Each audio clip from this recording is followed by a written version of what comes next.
Shalom, bien Seigneur, soyez bienvenue ici sur notre plateau de Réma Fréquency TV. Ici, c'est votre serviteur Trésor Zezikiban depuis la Belgique. Soyez les bienvenus ici car nous sommes ensemble en Jésus-Christ. Nous allons prier le Seigneur pour que le Seigneur bénisse sa parole, afin qu'il nous fasse beaucoup de bien et qu'il nous introduise là où Dieu veut nous introduire. Amen. Prions. Seigneur, merci pour ton amour, ta grâce et ta souveraineté. Le Dieu puissant, le créateur de toutes choses. Tu es Dieu, ton règne n'a point de fin et tu n'as pas de mandat devant toi. Au commencement, tu étais et tu seras jusqu'à la fin, car tu es Dieu éternel. Merci Dieu très haut pour ce privilège d'être appelé enfant de Dieu. Toi, le Dieu des esprits des prophètes, le testateur divin, le Dieu qui libère l'onction prophétique, afin que ta parole soit percutante et efficace dans les cœurs de chacun et de chacune. Je prie que chacun puisse comprendre, Seigneur, ce message, que ce soit une prédication ou un enseignement, peu importe la tournure que ce message prendra, que ton esprit se meut comme il se doit, au nom de Jésus. Amen. Bien, mes seigneurs, nous allons lire Matthieu chapitre 13, verset 1er, jusqu'au verset 23.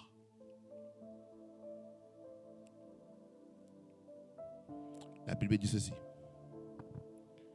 Ce même jour, Jésus sortit de la maison et s'assit au bord de la mer. Une grande foule s'étant assemblée auprès de lui. Il monta dans une barque et il s'assit. Toute la foule se tenait sur les rivages. Il leur parla en parabole sur beaucoup de choses. Et il dit, un semeur sortit pour semer. Comme il semait, une partie de la semence tomba sur le long du chemin. Les oiseaux vinrent et la mangèrent. Une autre partie tomba dans les endroits pierreux où elle n'avait pas beaucoup de terre. Elle leva aussitôt parce qu'elle ne trouva point, elle ne trouva pas un sol profond. Mais quand le soleil parut, elle fut brûlée et sécha, faute de racines. Une autre partie tomba parmi les épines. Les épines montèrent et l'étouffèrent. Une autre partie tomba dans la bonne terre.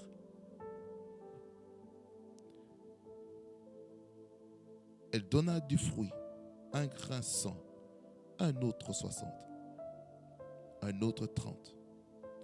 Que celui qui a des oreilles pour entendre, entende. Les disciples s'approchèrent et lui dirent, pourquoi leur parles-tu en parabole?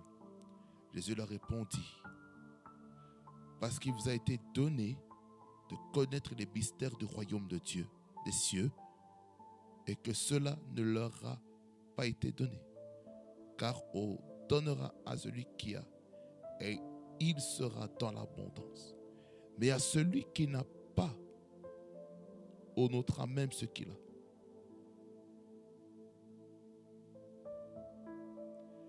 C'est pourquoi je leur parle en parabole, parce qu'en voyant, ils ne voient point, et qu'en entendant, ils n'entendent ni ne comprennent.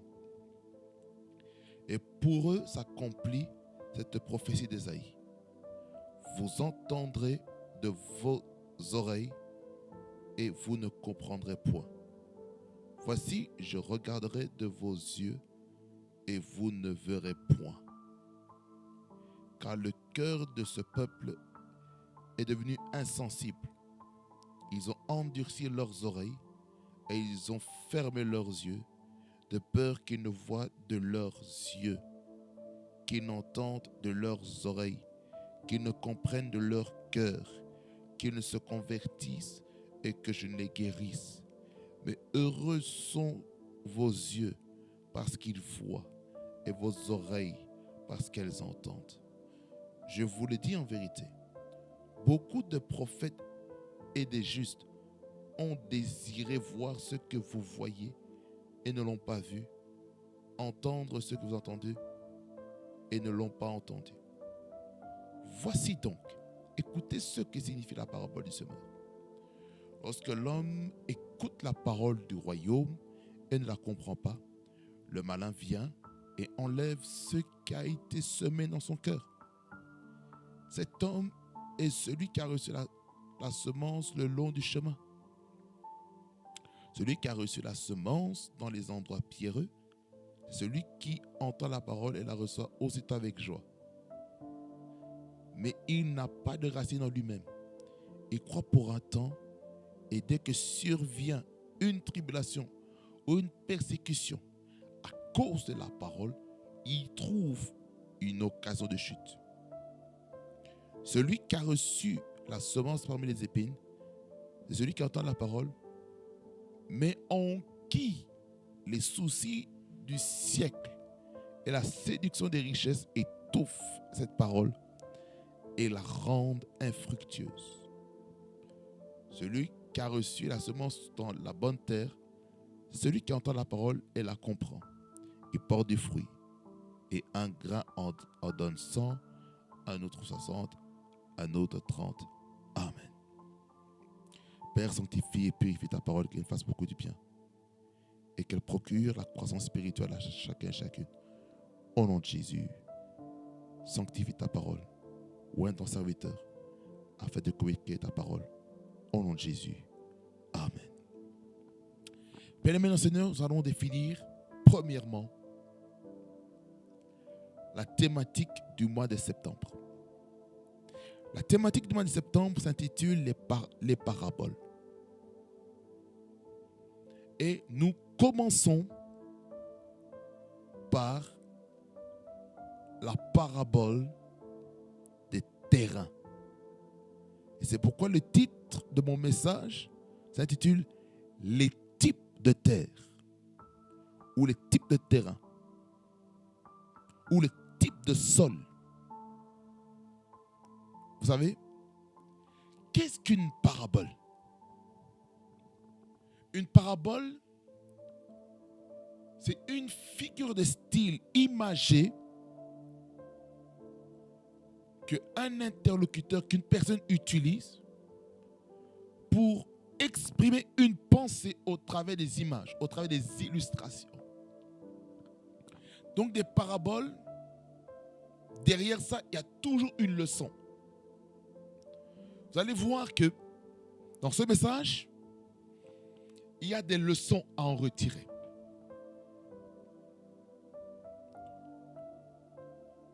Quand on parle de parabole,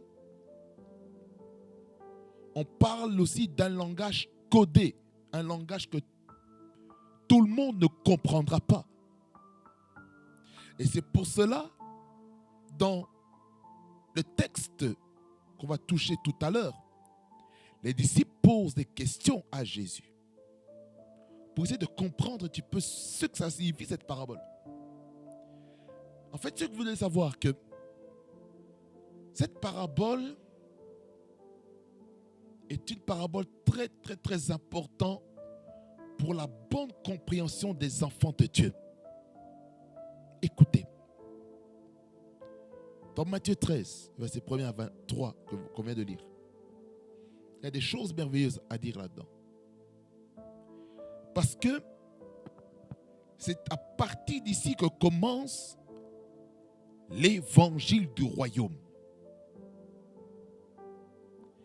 Mais avant ça, il y a l'évangile du salut. L'évangile du salut, vous savez, ça commence à partir de quand? Ça commence partir de Matthieu chapitre 5 jusque vers le chapitre 12. Et quand on va maintenant dans le texte de base, dans Matthieu chapitre 13, vous allez vous rendre compte que c'est là que ça commence la parabole du royaume des cieux. Parce qu'ici, Matthieu, il faut savoir que Matthieu est un juif. Matthieu est un juif parce que Matthieu écrit aux juifs parce que il a une culture dans laquelle il ne va pas dire le royaume de Dieu. Pour éviter de blasphémer, il va utiliser le langage du royaume des cieux. Le royaume des cieux, c'est la même chose que le royaume de Dieu. C'est la même chose. Mais pour éviter d'être une occasion de chute, pour son auditoire, l'apôtre Matthieu est en train de parler ici du royaume des cieux. À chaque fois que Matthieu dira le royaume des cieux est semblable à, il faut comprendre que ça veut dire le royaume de Dieu. Pour éviter d'offusquer une certaine population. Si maintenant je vais devant un juif, je dis le royaume de Dieu, il va être offusqué. Pourquoi? Parce que le fait de parler du royaume de Dieu, ça va être en contradiction par rapport à ceux qui croient. Les paraboles, bien bien Seigneur, c'est très important parce que ces paraboles nous permettent à ceux qui ont un esprit ouvert, qui ont les yeux ouverts, les yeux spirituels ouverts, les oreilles spirituelles ouvertes, les cœurs spirituels ouverts à la parole de Dieu, comprendront ce que ça veut dire. Raison pour laquelle nous devons comprendre les Écritures correctement. Vous allez voir que Jésus-Christ est en train de parler maintenant à la foule. Il parle à la foule et il commence à annoncer l'histoire d'un homme qui part, un semeur, qui part pour semer. Il part pour semer et les semences qui tombent dans différents terrains, différentes terres. Et ce que nous devons comprendre, c'est celui-ci. C'est que dans l'image qui est en train d'être donnée à partir du verset 4, qui dit ici, un semeur sorti pour semer. Maintenant, la question qu'il faut se poser, qui est le semeur qui est parti pour semer? De qui parlons-nous ici? Ici, on est en train de parler de Dieu où on parle de Jésus-Christ, qui part pour semer dans la vie des gens, dans la vie du peuple de Dieu. Parce que le cœur de chacun est semblable à une terre. Donc, ce qu'il faut comprendre aussi, la parabole, c'est aussi des métaphores que Dieu utilise. Des figures de style qui sont utilisées pour exprimer quelque chose. Parce qu'on a les comparaisons, on a la métaphore, on a plusieurs figures de style. Hyperbole, tout ce qu'il faut. Alors, comprenons un peu l'histoire. Un semeur sorti pour semer. Ça, c'est un langage vraiment agricole. Là, il faut comprendre un petit peu l'agriculture. Parce qu'il utilise un langage agricole, un langage agronomique pour comprendre ces choses.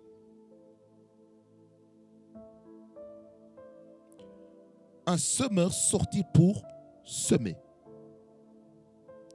Comme il semait, une partie de la semence tomba le long du chemin. Les oiseaux vinrent et la mangèrent. Ce qu'il faut comprendre, il arrive lorsque on veut maintenant semer quelque chose et que le sachet ou peut-être, je ne sais pas comment ça se passe au niveau de la ferme ou de la plantation, il arrive qu'il y a des bouts de semences qui tombent par-ci par-là. Malgré qu'on est venu semer sur la terre, parfois ça peut traîner pendant qu'on est en train de rouler avec le tracteur, tout ce qu'il faut, la remorque derrière. Il y a peut-être le foin qui sort, qui est en train de tomber de gauche à droite. Et les routes sont affectées.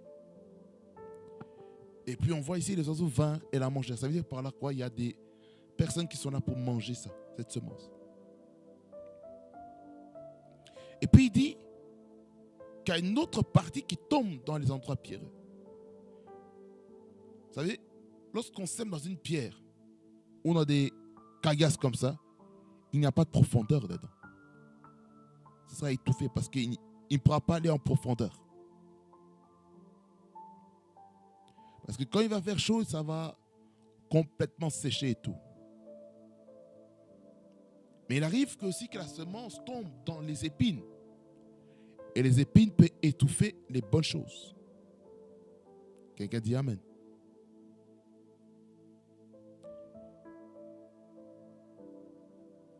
Et il y a cette semence qui tombe sur des bonnes terres. N'est-ce pas? Et maintenant, les disciples sont en train de poser la question, pourquoi maintenant Jésus, tu parles en parabole? Quel est l'objectif derrière ces paraboles que tu es en train de donner? Pour la majorité, il ne leur était pas donné le privilège de comprendre cette parole-là.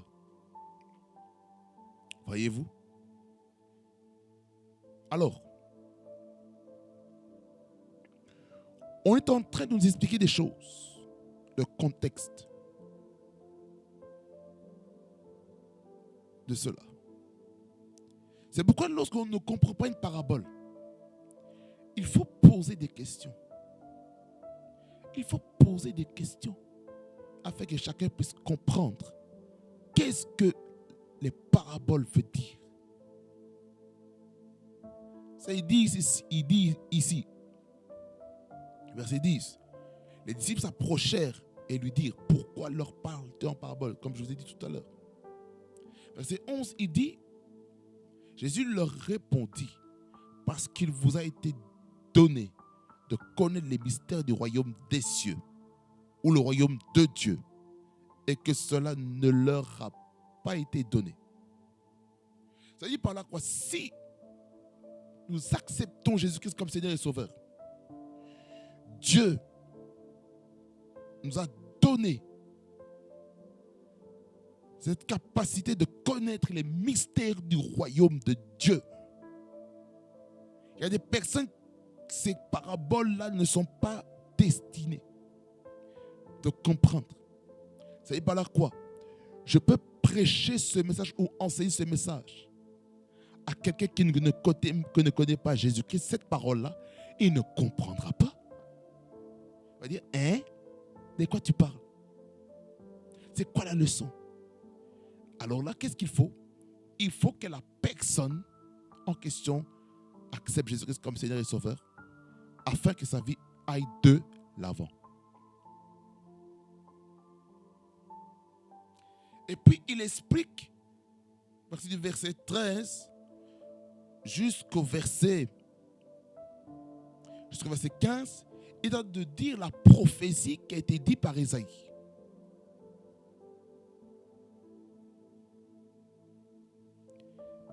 La prophétie. Allons-y dans Ésaïe pour comprendre ce que Jésus est en train de dire par rapport à ça.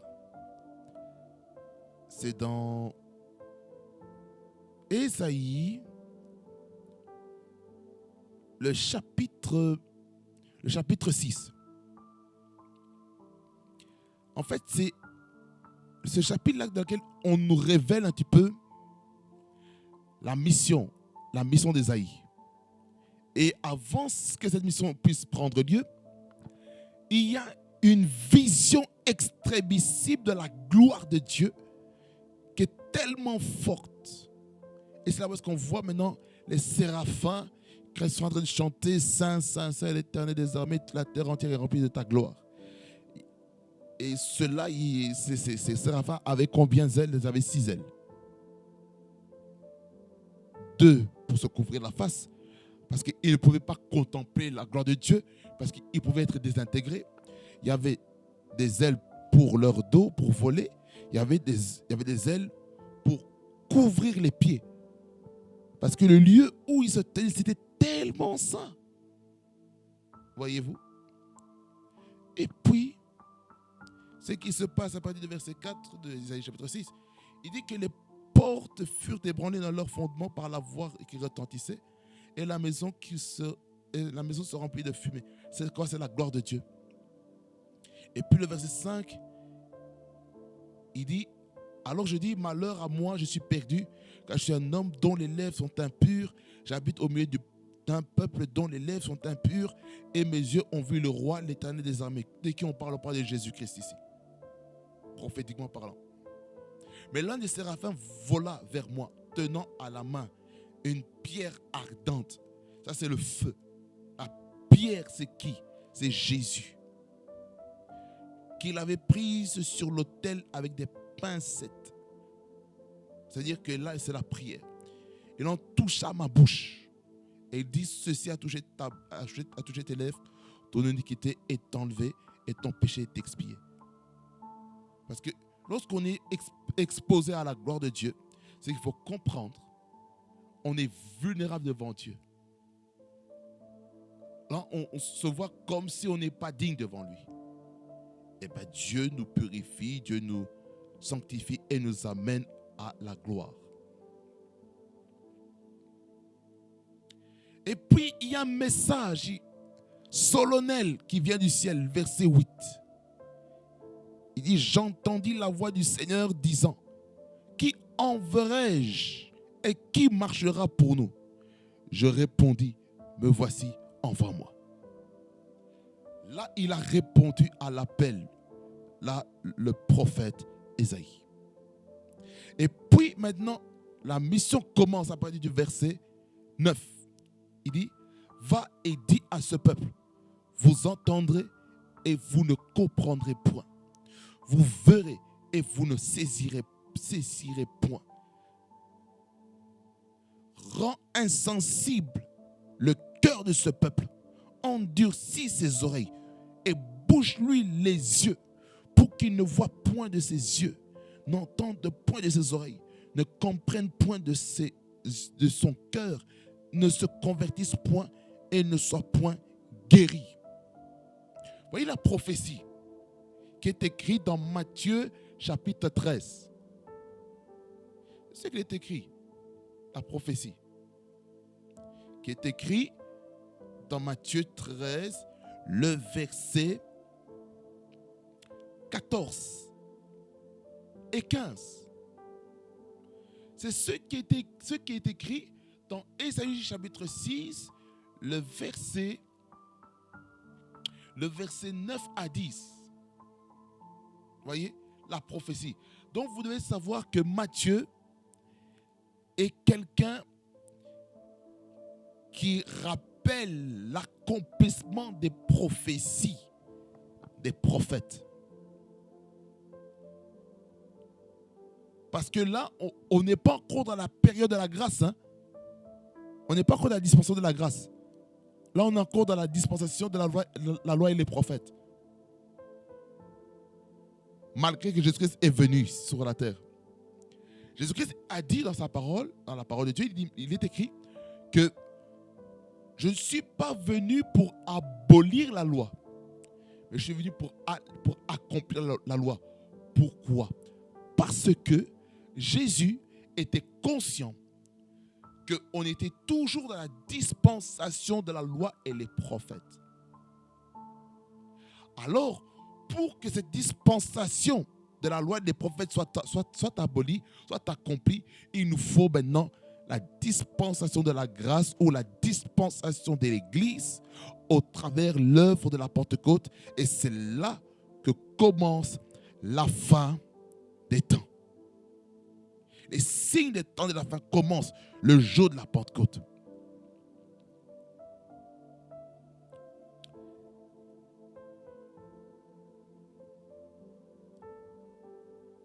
Au mois de décembre, de cette année 2024, pour clôturer, nous allons parler eschatologie. Nous allons parler de l'eschatologie au mois de décembre, afin que chacun d'entre nous puissions comprendre un peu la parole de Dieu comme lui il veut, afin que nous puissions comprendre comme lui il veut. Il y a beaucoup de choses qu'il faut qu'on dise par rapport à l'eschatologie. C'est quoi l'eschatologie? C'est l'étude de la fin des temps. Là, je vais vraiment prendre mon temps de m'asseoir par rapport à ça et bien étudier cette thématique afin que le peuple de Dieu soit enrichi, soit béni. Parce que l'Église doit comprendre où est-ce qu'il en est avec sa vie. Nous devons parler de l'éternité. Et si on ne parle pas de l'éternité, eh bien l'Église va continuer à être distrait. Et Dieu ne veut plus que l'Église soit distraite, mais que l'Église soit concentrée sur Jésus-Christ, l'auteur et le consommateur de notre foi. Il faut qu'on ait le regard fixé sur Jésus-Christ. Parce que nous devons être prêts. Et j'aimerais vous dire, il faut se considérer prêt à être enlevé. Maintenant, il faut se maintenir dans cette position d'être prêt pour être enlevé. Je vais faire la parenthèse, je retourne dans le message principal. Alors, dans Matthieu 13,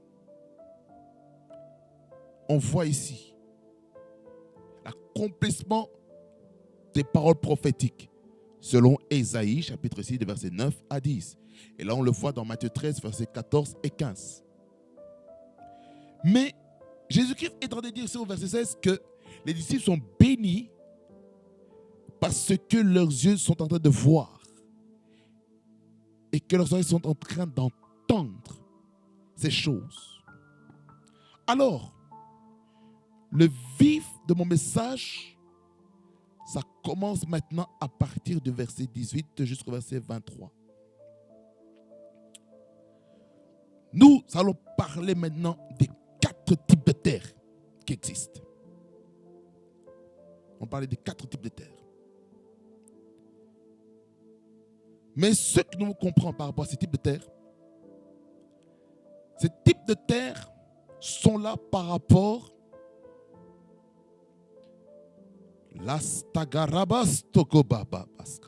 c'est par rapport à notre manière d'entendre la parole de Dieu.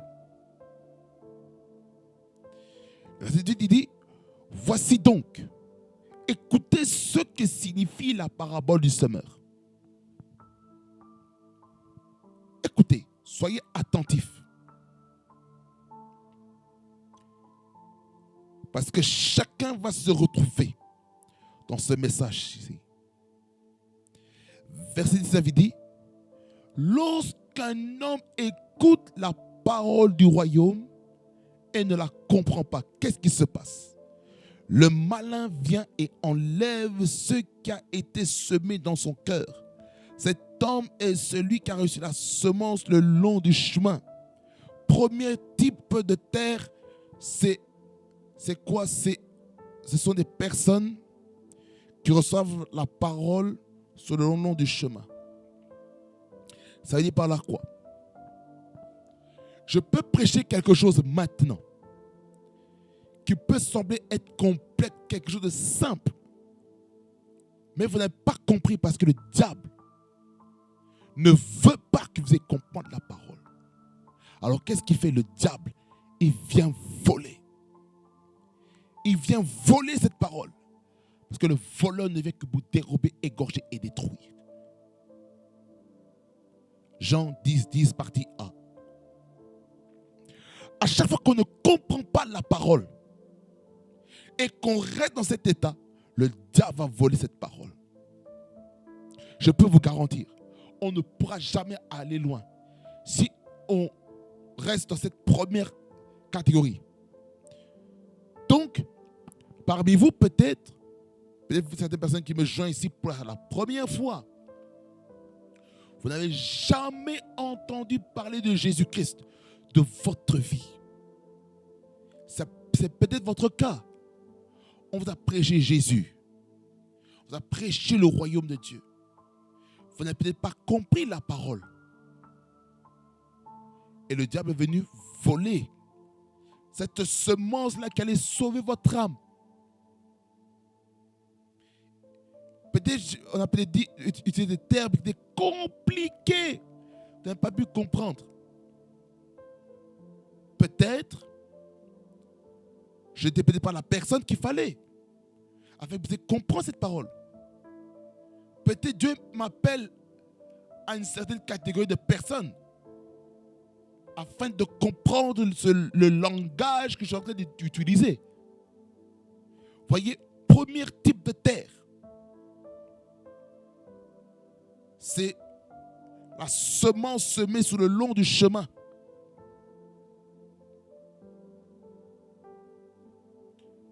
Écoutez, on peut écouter le message, on peut écouter la parole de Dieu. Mais si on ne comprend pas, le diable va venir voler ça. C'est la même chose pour quelqu'un qui écoute la parole et peut-être qu'il est en train de s'endormir. Pendant les messages, il s'endort. Il s'endort. Il s'endort et il ronfle même pendant la parole, pendant les messages à l'église ou à distance. Il est en train de dormir.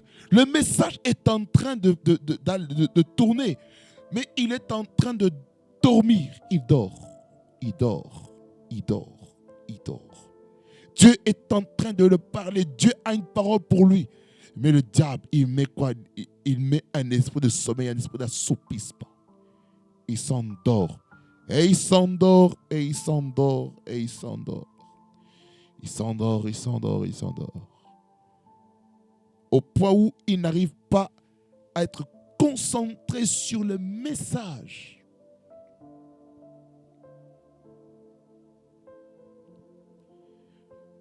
Le malin vient voler ça lorsqu'on dort. S'il vous plaît, bien-aimé Seigneur, lorsque vous allez à l'église, ne dormez pas, s'il vous plaît, ne dormez pas pendant les messages, je vous en supplie. Il ne faut pas dormir pendant les messages. Faites attention. Le diable va venir voler cette semence-là. Il va venir voler la parole qui a été plantée dans votre cœur. Faites attention. Faites attention, ne dormez pas. Et le diable aussi vole ça. Vous savez comment? C'est le fait que vous parlez à votre voisin. Vous n'écoutez pas. Et le diable est en train de vous pousser à parler à votre prochain pendant le message. Et vous savez que vous êtes maintenant une source de distraction. Le prédicateur à l'église, il est perturbé. Il ne sait plus suivre la suite logique de son message parce que vous êtes en train de parler.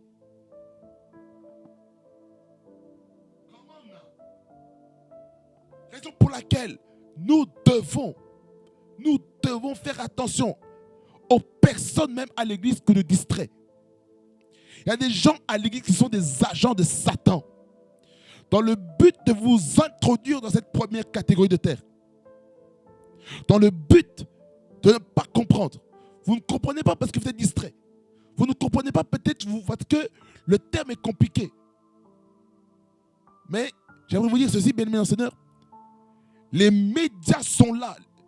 Dieu nous a bénis par la technologie afin de revoir, de réécouter le message en ligne sur YouTube.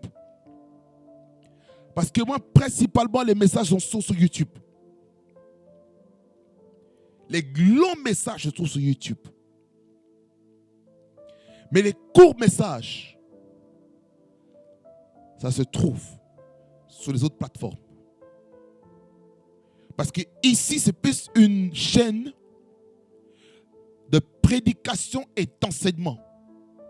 C'est plus là pour prêcher et enseigner la parole de Dieu. Afin de toucher les différentes catégories de personnes. Que ce soit les simples enfants de Dieu, que ce soit les serviteurs de Dieu, les hommes de Dieu, ceux qui sont dans le ministère, ceux qui sont dans l'appel, dans toutes les couches dans l'église, que ce soit les hommes, que ce soit les femmes, que ce soit les célibataires, que ce soit les jeunes.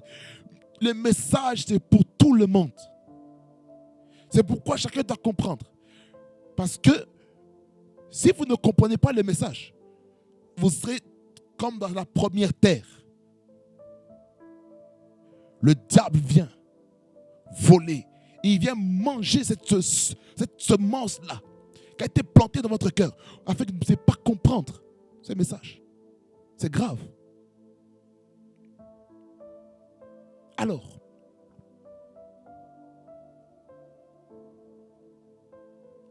il est important pour un enfant de Dieu de quitter la distraction. D'éviter toutes ces choses qui pourraient l'empêcher de comprendre la parole. Parce que le diable, ce n'est pas notre ami. Hein? Vous savez ça? Le diable n'est pas notre ami. Le diable n'est pas notre ami. Il n'est pas notre copain.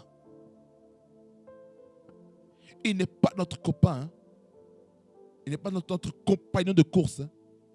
Le diable. Il est là pour voler, égorger, détruire, comme je l'ai dit tout à l'heure.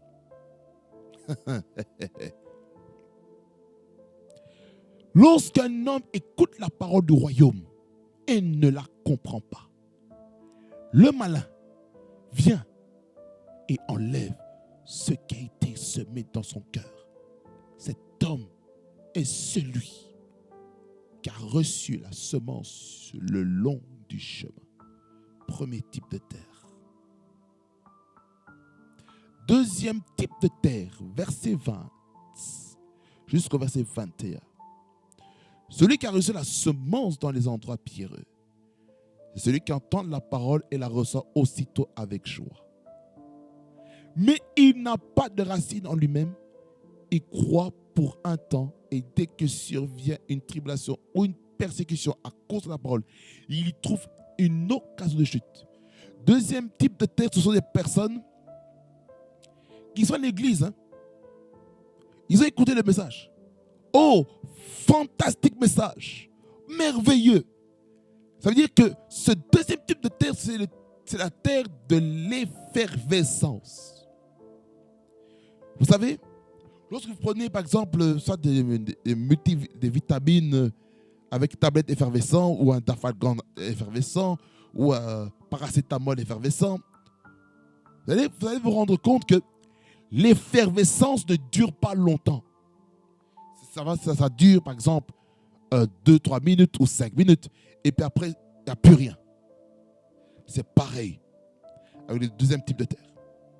Le deuxième type de terre, c'est quoi? On est à l'église, le message nous touche. Boum! Hey, alléluia! Tu te lèves et puis tu t'assieds. Tu te lèves, tu t'assieds. Tu es excité par la parole. Tu as reçu la parole avec joie. Oh, merci Seigneur pour cette parole qui m'a touché, qui m'a visité. Je te loue, je te remercie parce que tu nous as fait beaucoup du bien. Merci pour ta parole. Amen. Tu as reçu la parole avec joie. Sortons de l'église et faisons face aux problèmes, à la réalité du terrain du lundi à samedi.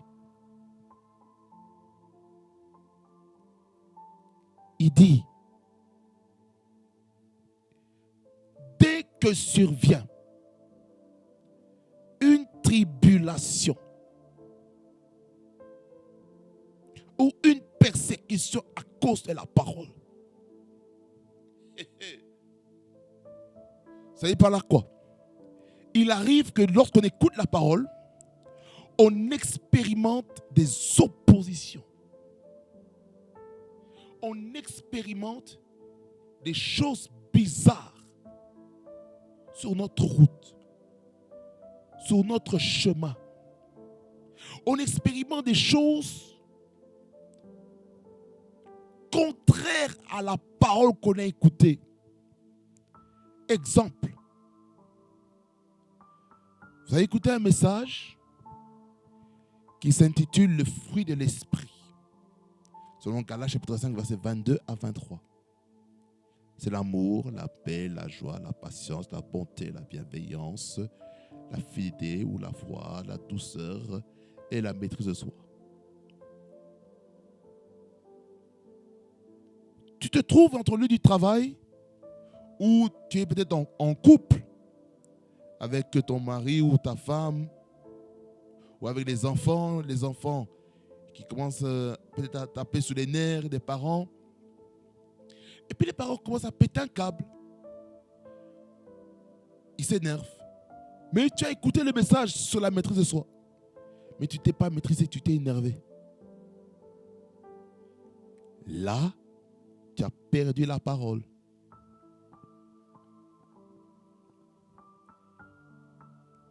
Tu as reçu, par exemple, le message qui parle sur la sanctification.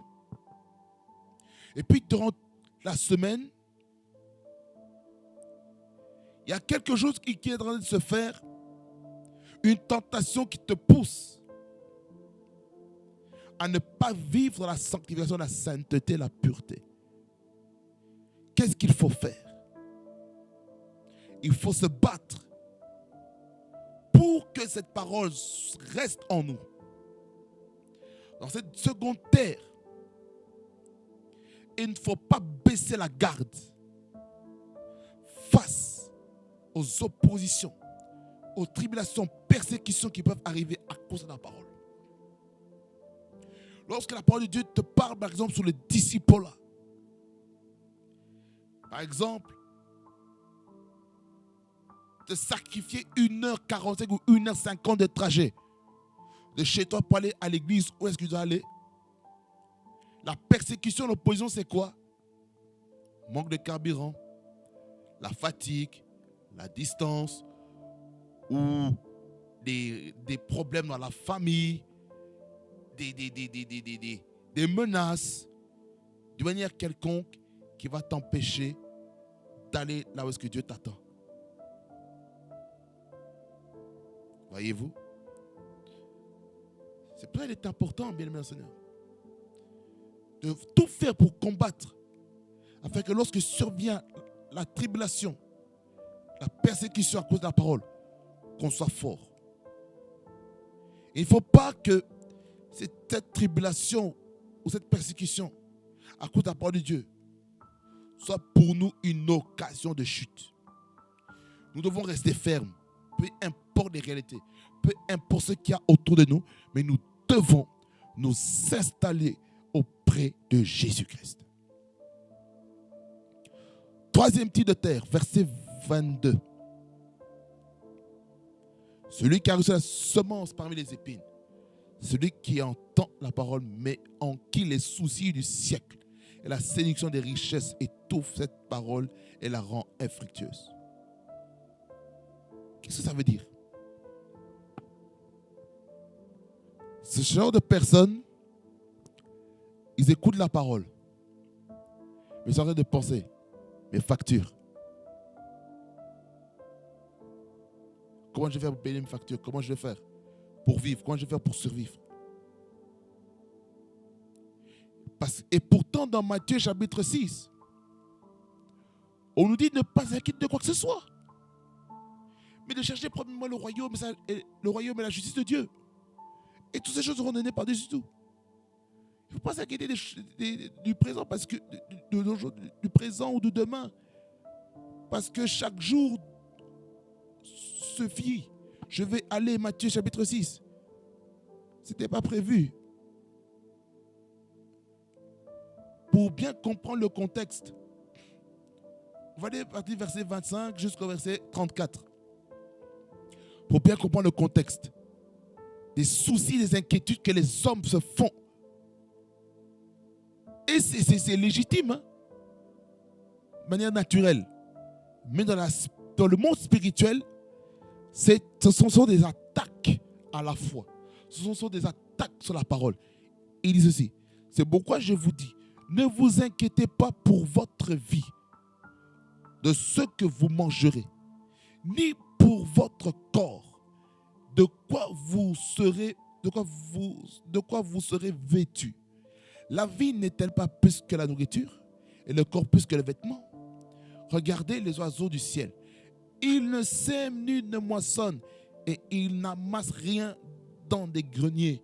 Et votre Père céleste les nourrit. Ne valez-vous pas beaucoup plus qu'eux? Qui de vous, par ses inquiétudes, peut ajouter une coudée à la durée de sa vie? Et pourquoi vous inquiétez au sujet du vêtement? Considérez comment croissent les lys des champs. Ils ne travaillent ni ne filent. Cependant, je vous dis que Salomon même, dans toute sa gloire, n'a pas été vêtu comme l'un d'eux.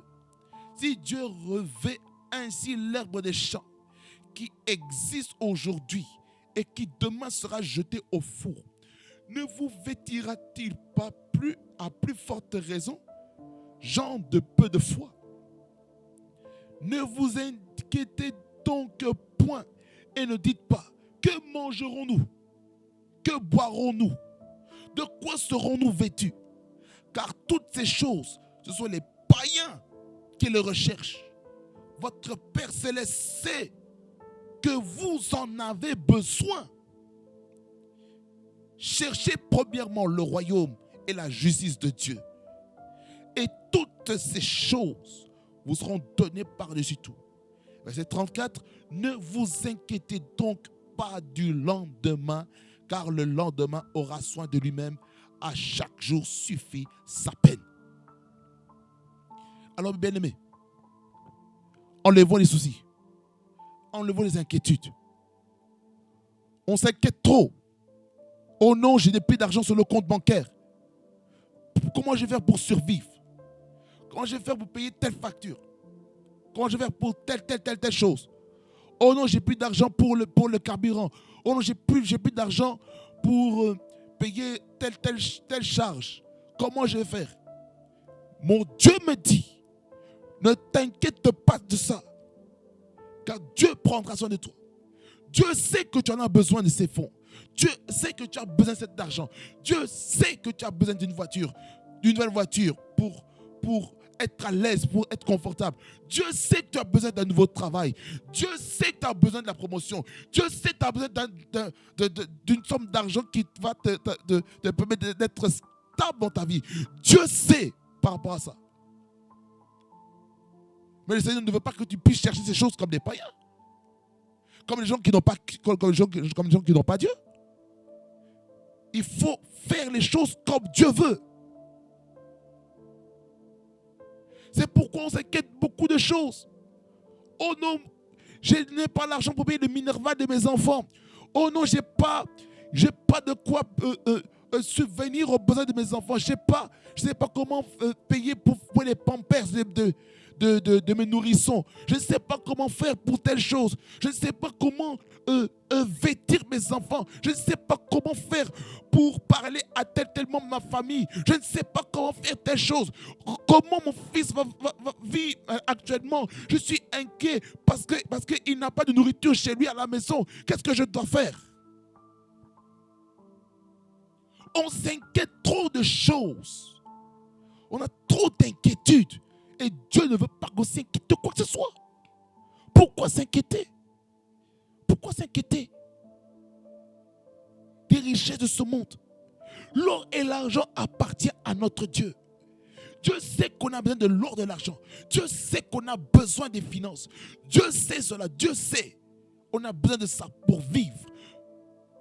Dieu sait que vous faites face à un temps de désert économique. Dieu sait.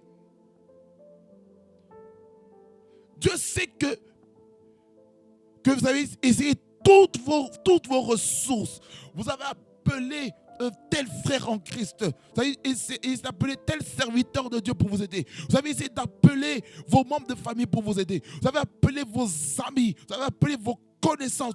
Tous vos carnets d'adresse pour recevoir des fonds financiers.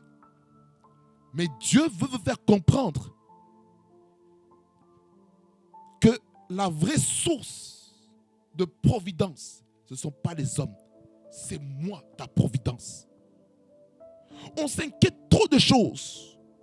Oh, je n'ai pas d'argent sur le compte bancaire. Je ne sais pas comment faire pour m'acheter à manger. Je ne sais pas comment faire pour épargner, mettre à côté, pour des projets futurs. Mais bien aimé, ne vous inquiétez pas de quoi que ce soit. Il ne faut pas s'inquiéter. On s'inquiète trop. Oh non, comment je vais faire pour me déplacer pour un trajet de 2 heures? Mais mon carburant est à moitié. Comment je vais faire? Comment je vais gérer ça? On se pose trop de questions. Comment je vais faire maintenant pour épouser cette femme ou cette fille-là que j'aime beaucoup? Comment je vais faire? Te pose trop de questions. Arrête de poser trop de questions. Laisse Dieu te guider. Laisse Dieu te guider. Et lorsqu'on laisse Dieu te guider comme il veut, j'aimerais te dire ceci. Tes voix qui se soumettent aux voix de Dieu, tu vas expérimenter une réussite phénoménale. Alors, arrête de te tracasser quoi que ce soit. On se tracasse beaucoup de choses. Oh non, telle personne devait me rembourser cet argent, mais je n'ai pas ça aujourd'hui. Mais mon frère, ne te plains pas. Si la personne ne veut pas te rembourser, laisse cet argent, avance. Dieu prendra soin de toi. Dieu prendra soin de toi. Ne te tracasse pas de comment tu vas te survivre. Quelqu'un dit Amen. Dieu est capable de te nourrir. Dieu est capable de t'abreuver. Dieu est capable de te donner la nourriture, la boisson, les vêtements, tout ce que tu as besoin, la voiture, le travail, la promotion. Dieu va te le donner. Mais d'abord, Matthieu 6, 33, il dit, cherchez premièrement le royaume et la justice de Dieu. Et toutes ces choses vous seront données par-dessus. C'est lorsqu'on va chercher le royaume et la justice de Dieu que nous n'allons pas étouffer la semence de la parole que nous écoutons. C'est le royaume de Dieu. Le royaume de Dieu. La justice de Dieu. Le code juridique de Dieu. C'est ça qui va nous permettre de vivre, d'être établis dans nos vies. Verset 34, il dit, ne vous inquiétez donc pas du lendemain, car le lendemain aura soin de lui-même. À chaque jour suffit sa peine. Je sens l'onction de Dieu. Ne vous inquiétez donc pas du lendemain, car le lendemain aura soin de lui-même. À chaque jour suffit sa peine. Une troisième fois, ne vous inquiétez donc pas du lendemain, car le lendemain aura soin de lui-même. À chaque jour suffit sa peine.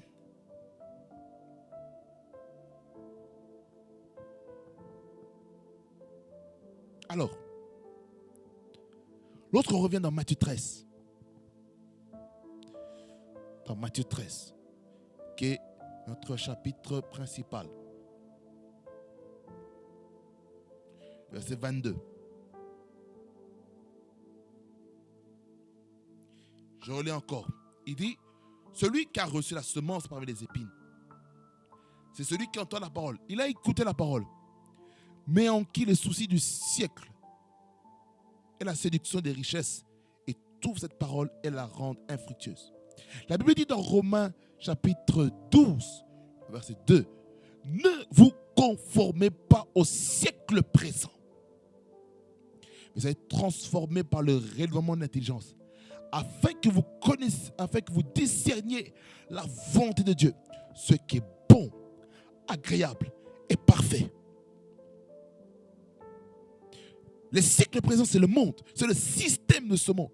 C'est-à-dire qu'on se soucie tellement du système qui nous gouverne, qui nous environne, qu'on est étouffé. Dieu te dit telle chose, mais c'est comme si tu as peur, tu es en train de vivre une panique par rapport à ton environnement, là où est-ce que tu habites. Le système de ce monde te pousse à penser plus aux problèmes de ce monde plutôt à ce que la parole de Dieu nous dit.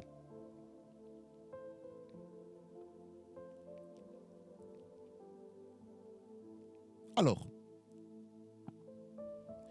la séduction des richesses étouffe cette parole. La Bible ne dit-elle pas que l'amour de l'argent est la racine de tous les maux? N'est-ce pas?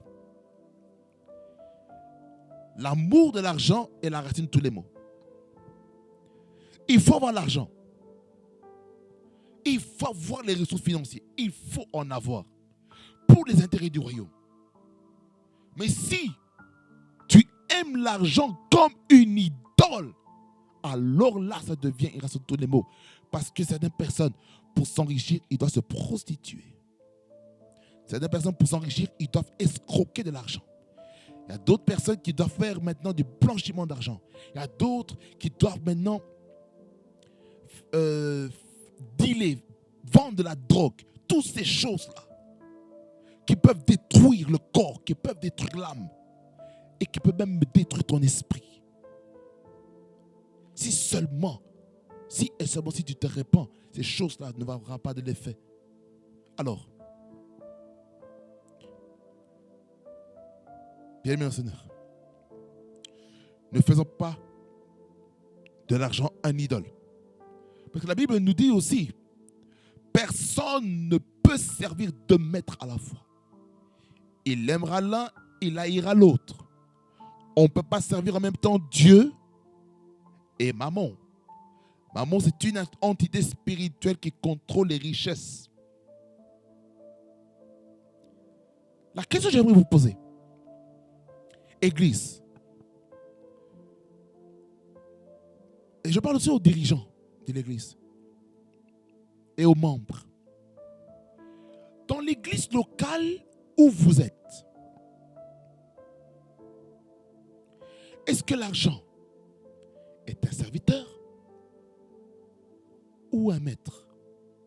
Est-ce que l'argent dans l'Église est devenu une idole ou c'est devenu un serviteur? L'argent, c'est un serviteur. Cet argent serve à l'avancement de l'œuvre de Dieu. Juste là, vous êtes d'accord?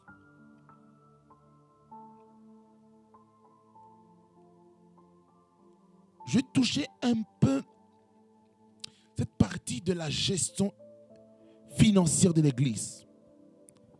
Et puis je vais au quatrième point. Je fais juste une parenthèse ici. Est-ce que vous savez que la mauvaise gestion économique d'une église, surtout pour un dirigeant d'une église, peut vous conduire en enfer?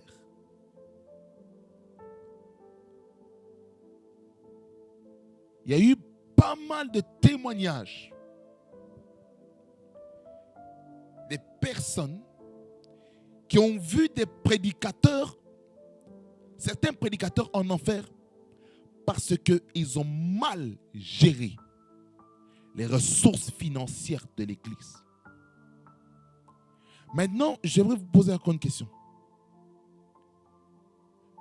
Depuis que vous avez mal géré les finances de l'Église, est-ce qu'il y a un progrès notoire dans l'Église?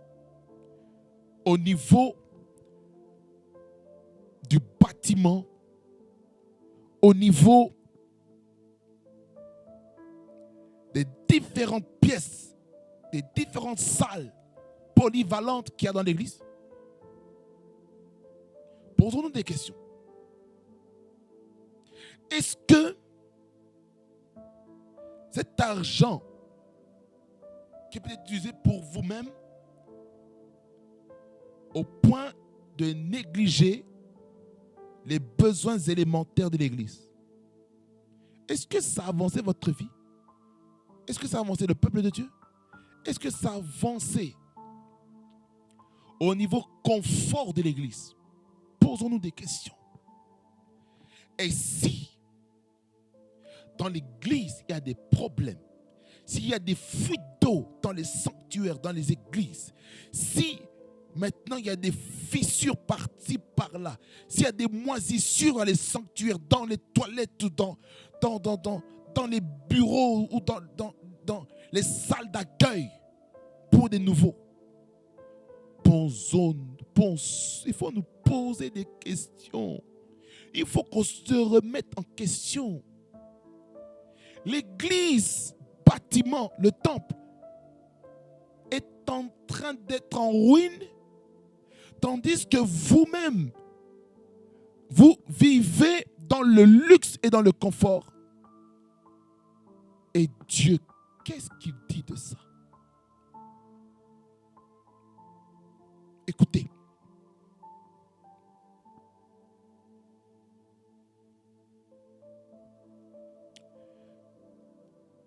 Dans chaque église locale, il faut que l'administration soit carrée. Il faut que l'administration soit cohérente. Ça veut dire ceci.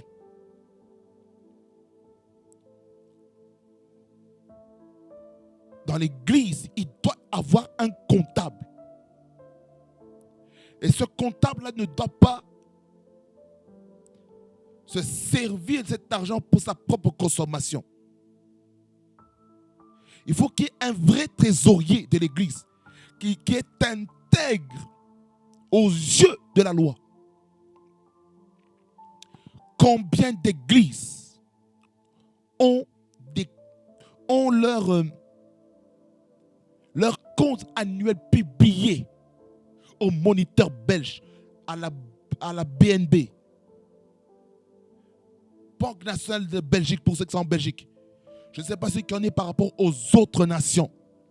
Certainement, il y a les comptes qui sont publiés auprès des associations sans but lucratif. Où est-ce qu'on en est? Est-ce qu'on connaît la santé financière de l'église?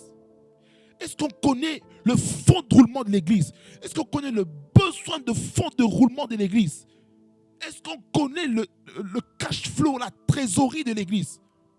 Comment on vit? Comment on est en train de fonctionner? De janvier à décembre, où est-ce qu'on en est? Raison pour laquelle chaque membre des églises, je parle aux membres des églises, vous devez aller aux assemblées générales de vos églises locales. Vous devez aller. Écoutez-moi bien. Oh Seigneur. Je parle à toutes les églises. À chaque fois qu'il y a assemblée générale dans les églises, que tous les membres de l'église soient convoqués à cette réunion. Tout le monde doit assister.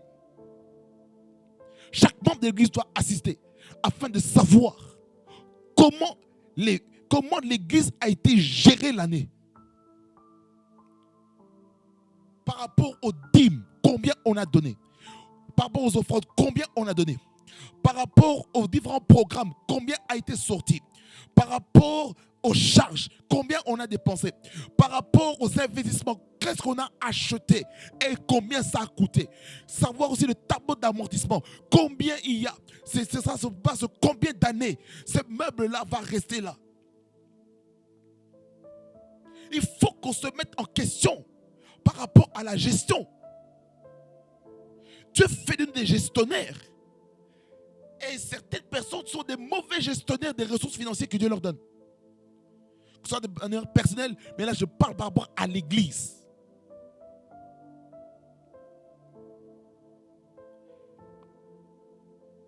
C'est pour cela. Il faut qu'on enseigne de nouveau dans les églises sur les finances, sur la bonne gestion économique d'une église. La propre gestion économique personnelle, familiale, ecclésiastique, peu importe, il faut qu'on réenseigne en profondeur dessus. Certes, les richesses vont rester sur la terre. Mais là, Dieu fait de nous des gestionnaires économiques. Et il faut qu'on comprenne ça, mes bien-aimés. Il faut qu'on comprenne. Parce que lorsque les finances d'une église est mal gérée, je peux vous garantir, beaucoup d'églises vont fermer. Beaucoup d'églises vont être éjectées par les propriétaires. Et ce sera une honte, une opprobre pour l'église d'être chassé de l'église parce qu'on n'a pas pu payer le loyer. On n'a pas pu payer nos cotisations sociales. On n'a pas pu payer les impôts. C'est grave. C'est grave. C'est pourquoi nous devons changer. Nous devons changer. On peut prêcher, l'onction agit. Mais le problème, c'est quoi? Lorsque les dons dans l'église ne correspondent pas à ce que Dieu attend de nous, et bien là, Dieu ne peut pas nous bénir. Je suis désolé de vous le dire comme ça. Dieu ne peut pas nous bénir de cette manière. C'est pour cela certaines personnes sont en train de vivre des malheurs, des calamités dans leur famille parce qu'ils ont mal géré les finances de l'église. Faisons attention. Faisons attention à ça. On ne blague pas avec la gestion économique de l'église. On ne blague pas avec ça, bien sûr. On ne blague pas avec les ressources financières de l'église. C'est comme ça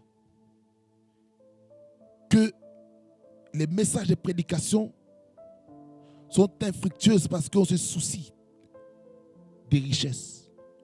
On se soucie des choses de ce monde, des choses de ce siècle. On se soucie à cause de la sélection des richesses. On veut élever des millionnaires dans l'église. Gloire à Dieu pour les intérêts du royaume. Gloire à Dieu.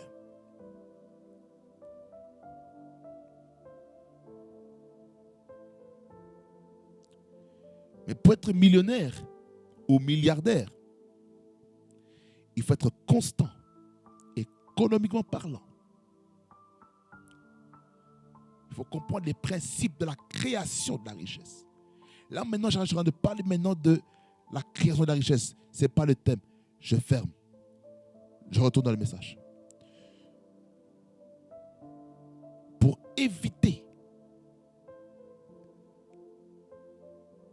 d'avoir des soucis de ce siècle et la séduction des richesses, nous devons enlever les soucis, les inquiétudes et chercher le royaume et la justice de Dieu afin que Dieu nous donne ce que notre cœur désire.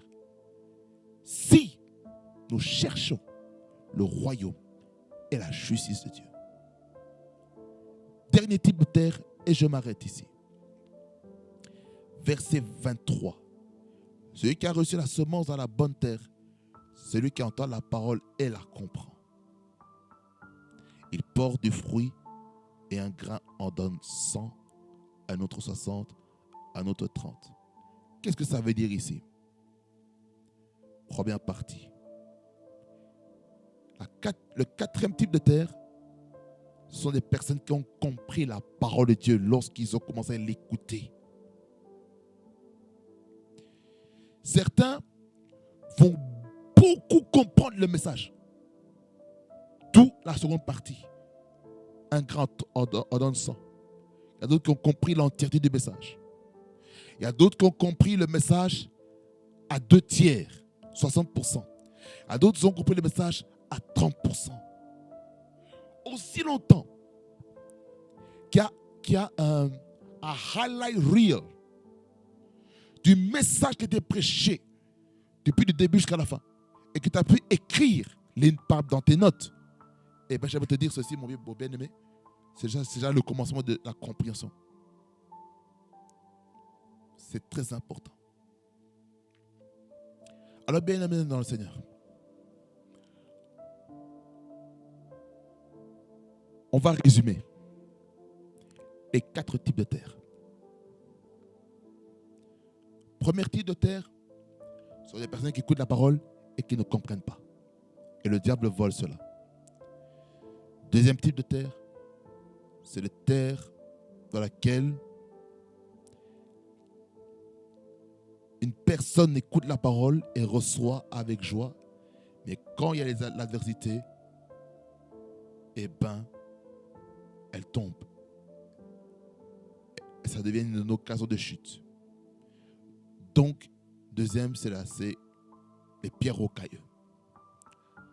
Troisième type de terre, c'est la terre dans laquelle la semence est plantée au milieu des épines et des ronces.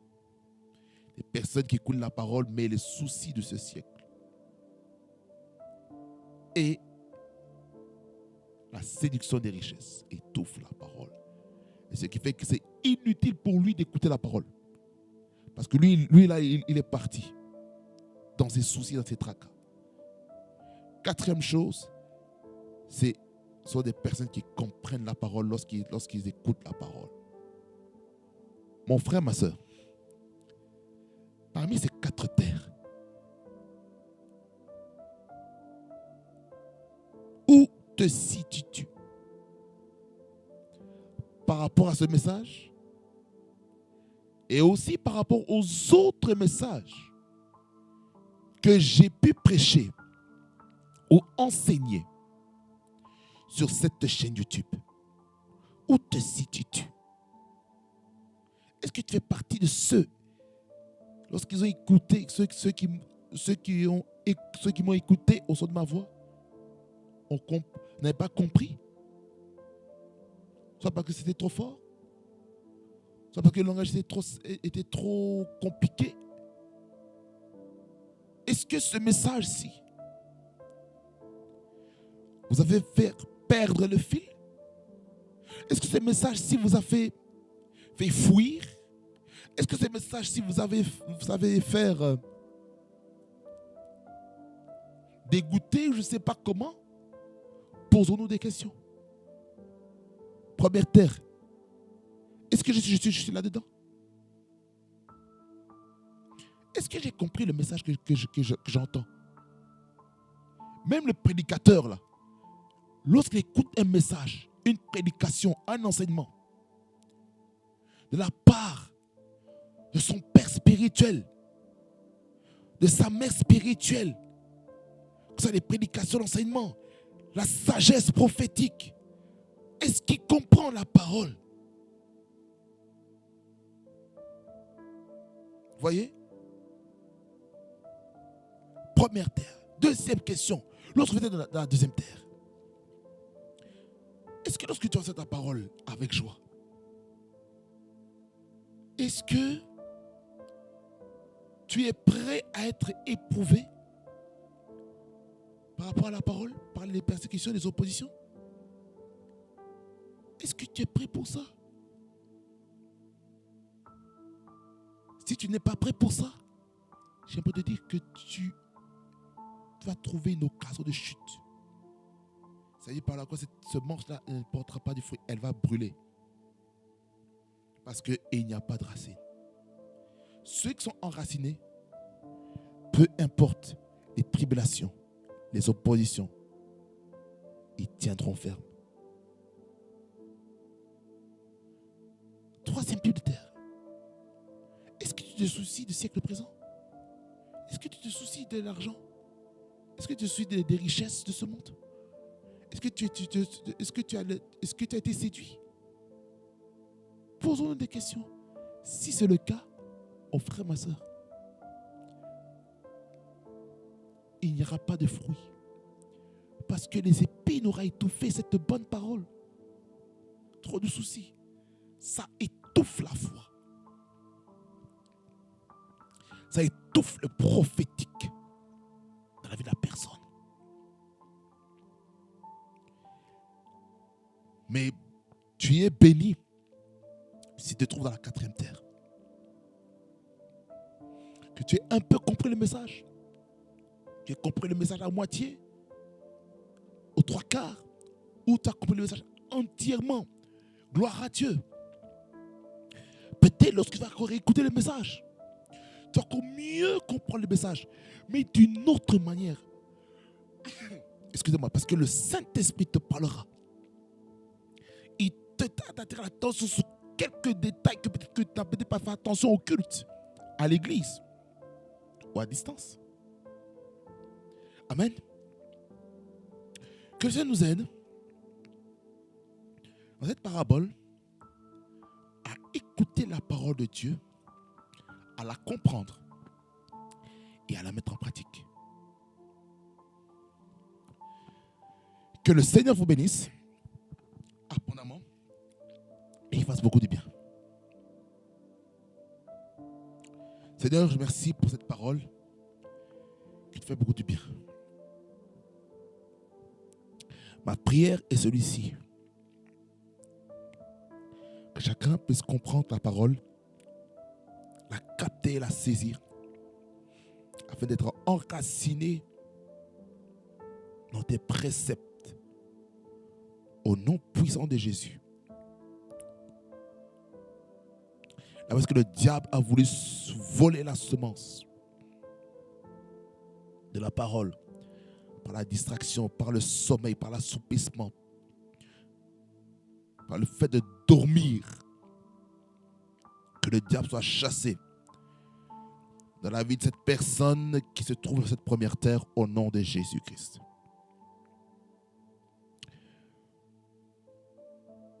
Je prie pour celui qui a chuté, qui a cédé aux persécutions, aux oppositions, aux tribulations à cause de la parole. Je prie que tu lui donnes la force de résister aux tentations, aux persécutions, au nom puissant de Jésus.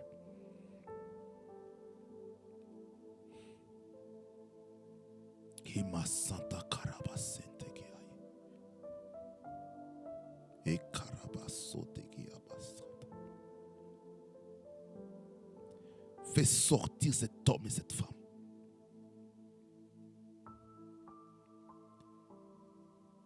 de toute faiblesse aux oppositions, à l'adversité. Au nom de Jésus.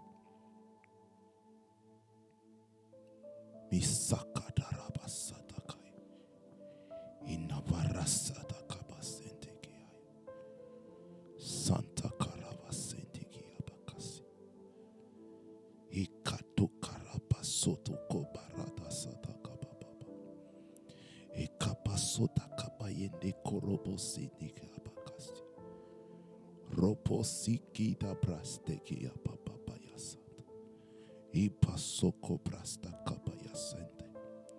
Ni Brostika Brasteke Brastopai Keta Payasteke. Wapasata pakete apasokoto kabai tekias. Prosteka presteke papas toko babai. Pastoka pasteke. Rapastoko palakatai. Rasta ite prastoko pakai. Rato sotoko paria sadiga.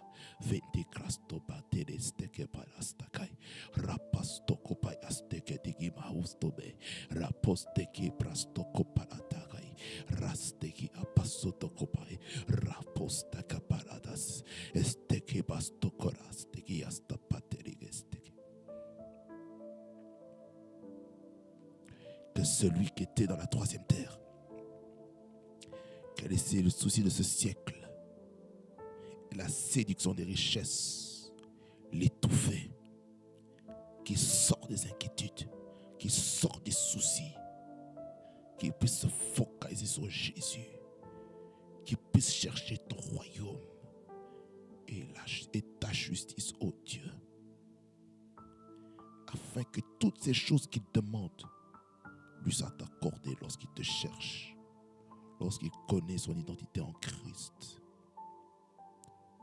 Toutes les richesses, tout l'or et l'argent qui t'appartient, ô Dieu, soient donnés à ton peuple, Seigneur. Au nom de Jésus. Et je te remercie, Seigneur, pour ces personnes qui ont compris le message, qui ont écouté ce message et qui l'ont comprise. Si ce n'est qu'une parole, si ce n'est qu'une phrase, si ce n'est qu'un point, si ce n'est que 2 points, si ce n'est que 3 points, 4 points, si ce n'est que l'introduction du message, le développement, Seigneur, tu es capable de révéler encore en profondeur ces 4 dimensions, ces 4 éléments par rapport à la parole. Au nom de Jésus. Merci Jésus-Christ pour ce que tu fais, pour ce que tu réalises. Que chacun comprenne ta parole. Que chacun comprenne ta parole dans une autre dimension. Une autre dimension de la compréhension de tes saintes Écritures. Je prie que chacun aille en profondeur dans ta parole. Que chacun puisse prendre sa part et de progresser dans sa vie.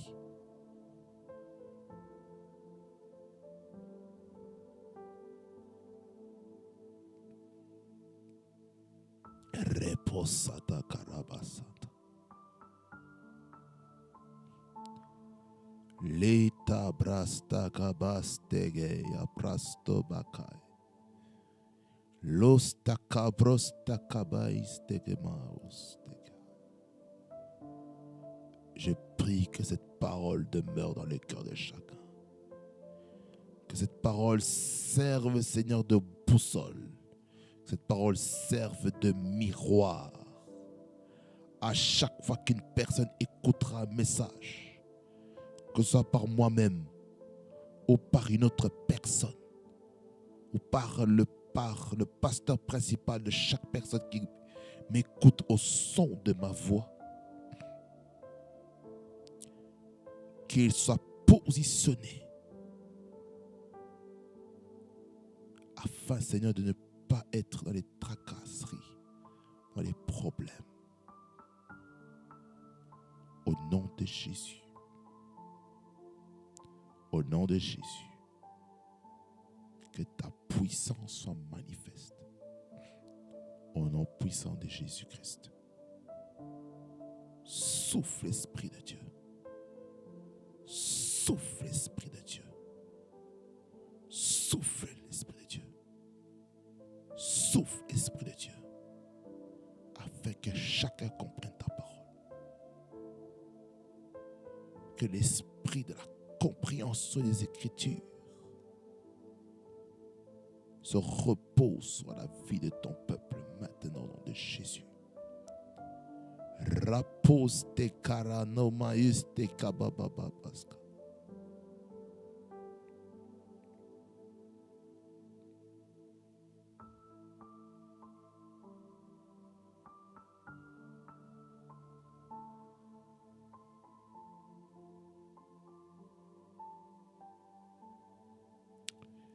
Seigneur, merci pour ce que tu es, pour ce que tu fais, pour ce que tu réalises. Au nom de Jésus-Christ. Au nom de Jésus-Christ. Au nom de Jésus-Christ.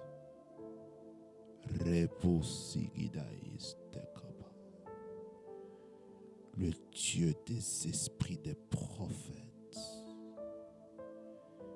qui parle à son peuple, qui conscientise d'une façon claire et précise. Tu es en train d'installer, d'implanter quelque chose dans la vie de ton peuple. Tu conscientises à sortir des futilités, à sortir de la distraction. Tout esprit de distraction, de perturbation, pendant que ton peuple écoute les messages, les prédications, les enseignements, dans les églises, sois chassé dans les églises au nom de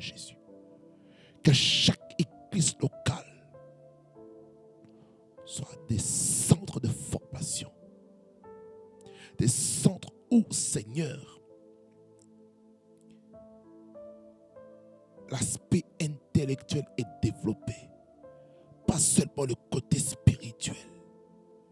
Je prie que l'Église soit une Église équilibrée. Pas une Église qui est seulement spirituelle et qui néglige le côté naturel, le côté hygiène, le côté financier, le côté relationnel, le côté familial, le côté professionnel, le côté entrepreneurial, le côté social, le côté fiscal, le côté juridique, le côté des médias, le côté, Seigneur, de l'enseignement, le côté, Seigneur, des divertissements. Au nom de Jésus, que chaque chrétien soit équilibré dans sa marche avec Dieu. Au nom de Jésus, qu'aucun esprit de l'ennemi ne vienne combattre, ne vienne enlever la semence de la parole qui a été semée au travers de ce message. Au nom de Jésus, que le diable soit chassé loin de ton peuple. Au nom de Jésus, louange, honneur et majesté te reviennent. Au nom de Jésus. Amen. Que le Seigneur vous bénisse, fasse beaucoup du bien.